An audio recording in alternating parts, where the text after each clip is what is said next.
नेकी का हुक्म करने वाले बन जाओ, वन्नाहूना अनिल मुनकर, बुराई से मना करने वाले बन जाओ। और एक अगली बात अल्लाह पाक ने हमें ये सूरह तौबा की जो सख्ती है ना, उससे बचने के लिए आज के दौर में हम देखें आफातो बलियात, जहां जहां सैलाब आ गया है उन लोगों से पूछे, करोड़ों के मकान जो हैं वो डूब गए। ये मवेशी जो है उनके हालात क्या हो गए। कल मैं अंग्रेजी अखबार में पढ़ रहा था दी डॉन में कि तकरीबन 6 लाख से ज्यादा जानवर जो हैं वो पानी में बह गए हैं, पानी में बह गए। और कितने अफराद हैं दोस्तान मुहतरम, कितने लोग हैं जो कि पानी में बह गए हैं। ये अल्लाह का जलाल है। फरमाए मेरे जलाल से, इस जलाल से बचना है, बचना है जलाल से। तो दोस्तान मुहतरम फिर अल्लाह पाक फरमाते ये सिफतें पैदा करें, तौबा कर लिया करो, इबादत मेरी सच्ची किया करो, रोजा रख लिया करो, और रुकू किया करो, सजदा किया करो, नेकी का हुक्म किया करो, बुराई से मना किया करो। और अल्लाह तबारक व तआला ने फरमाया वल्हाफिज़ून लिहुदूदिल्लाह, और जो मैंने हुदूद क़ुयूद मुकर्रर की हैं, दीन की हुदूद जो हैं उनकी हिफाजत किया करो, उनकी हिफाजत किया करो। मैंने तुम्हें मना किया है इस हद से ऊपर नहीं जाना, ये हलाल है खाना है, हराम नहीं खाना। तुमने एक नजर डालना तुम्हारे लिए जायज है, दूसरी नजर तुमने डालनी नहीं है।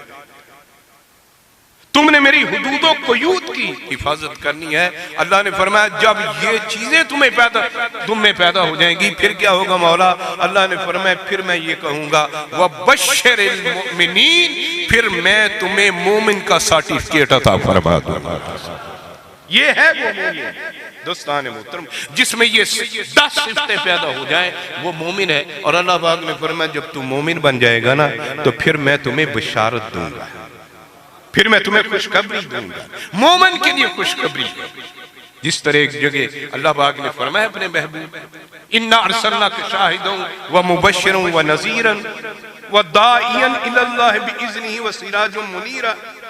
अल्लाह पाक ने फरमाया कि मैंने अपने नबी को शाहिद बनाकर भेजा, रसूल बनाकर भेजा, और मैंने उसे दाइयन इलल्लाह बनाकर भेजा, सिराजे मुनीर बनाकर भेजा, और ये सारी सिफतें देकर बनाया। वो बश्शिरिल मोमिनीन, मैं मोमिनों को बशारत भी देता हूँ बिअन्ना लहुम मिनल्लाहि फज़लन कबीरा, कि अल्लाह की तरफ से उन्हें बहुत बड़ा फजल अता हो गया है।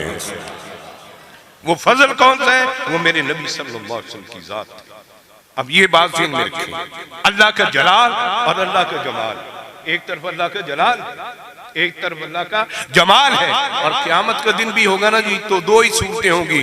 अल्लाह तबारक व तआला जलाल में आकर कहेगा, जलाल में आकर कहेगा दोस्तों लिमनिल मुल्कल यौम, जलाल में अल्लाह पाक आकर, कितनी बड़ी नेमत है मेरे मुस्तफा जो अल्लाह ने दुनिया में रहमत, ठीक है ना जी।